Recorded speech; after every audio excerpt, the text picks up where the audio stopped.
Pero sí, está grabando. Es que tal eso lo corto. Okay. Well, good afternoon. Today we talk about the economic of Venezuela. For this talk, we have the presence of Paulina González, the Minister of the Venezuela. Welcome. Good afternoon. Welcome. Well, what do you think? Which is the main reason of the recession of the Venezuela economic? Well, as we know, the fourth of Venezuela is the oil drums. So there has been a lot of recession with the sellers because we have an important suppliers with countries like China, Russia, and countries that are nearby of that continent. So the dollar affects us definitely because $1 is around 100 bolivars, so it's really difficult to deal like that. Another reason is that the food suppliers needs to more money, so the government doesn't have all the enough money to pay them. So that's because there is a lot of recession about food too. Okay. That's the. Yes, I think that you answered the second question. Okay. What do you think that will the opposition get enact together? Well, I think beating up the opposition is easy, and we have done our fair share of it on the block over the past year. Or repeatedly so, but we are also trying to highlight some of the progress. They put together a valiant effort on a referendum and some major street mobilizations too.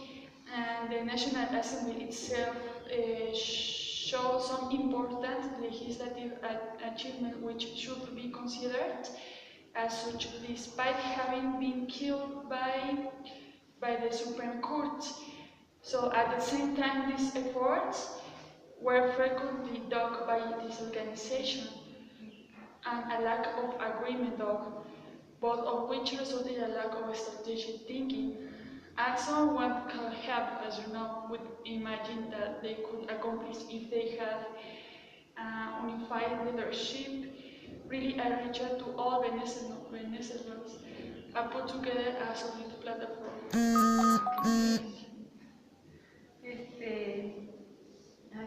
Sorry.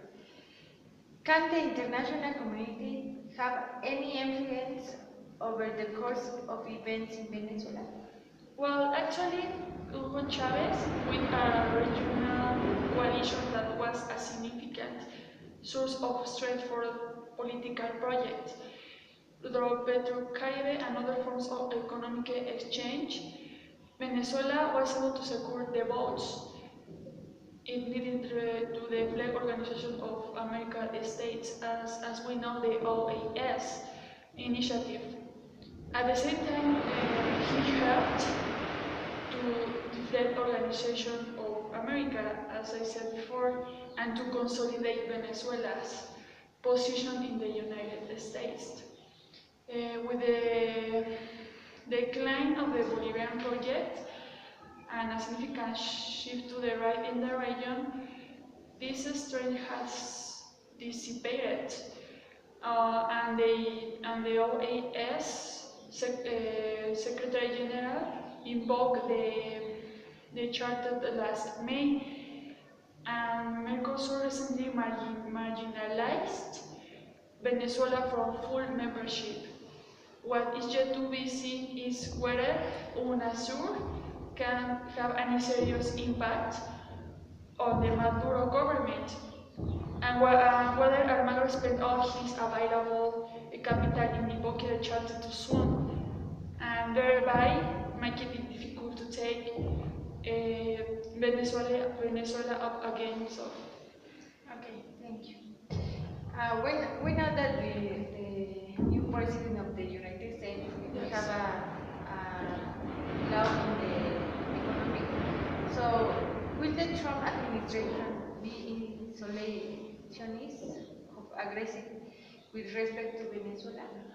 Okay, that's an interesting question because we have argued against the USA taking aggressive unilateral action with respect to Venezuela after considering for about 4 months to anti-Castro's legislator efforts to make Venezuela into the new Cuba, where sanctions and the reactions they generate in the region have arguably facilitated the Castro's hold on power for 50 years. The Obama administration effectively stepped back from such policies in April in 2015, engaged Venezuela diplomatically and supported multilateral efforts to address the crisis. We originally speculated that a Trump administration would take a hands-off approach to Venezuela, give its warning, with Vladimir Putin as for example, and Trump apparent admiration for strongman governments. So it's definitely affect us because the dollar has increased immediately and we don't have the enough economic support ourselves and to our citizens. So we try to keep up the situations calm and we try to find solutions in these years to keep all the citizens with all the goods, the necessary goods with them. Okay. Well, Let's continue, please. what can we know about the corruption that stands behind the Venezuela crisis? Well, this is like a doubtful question and difficult for us, as Chavismo has promoted an illicit fusion of party, like an state and economy that systematically undermine transparency, accountability, and the separation of powers. The result was a recipe for a corruption at a dramatic scale. Corruption is hard to get information out on, but we will have a post in the coming weeks on the Venezuela blog, looking at some of the last information. So, Okay. The last question. yes. What is the reality of daily life in Venezuela? Well, as I said before, it's a kind of difficult situation as there is no more food for the citizens, so there are no more suppliers to develop all the food and the medicine in hospitals and markets. So the governance, the Chavismo has perceived has its cruelest effects at the level of individuals and families who cannot put food on the table, get the medicines and care they need, or work out the doors after dark. But I think that shifting through available information can be difficult too.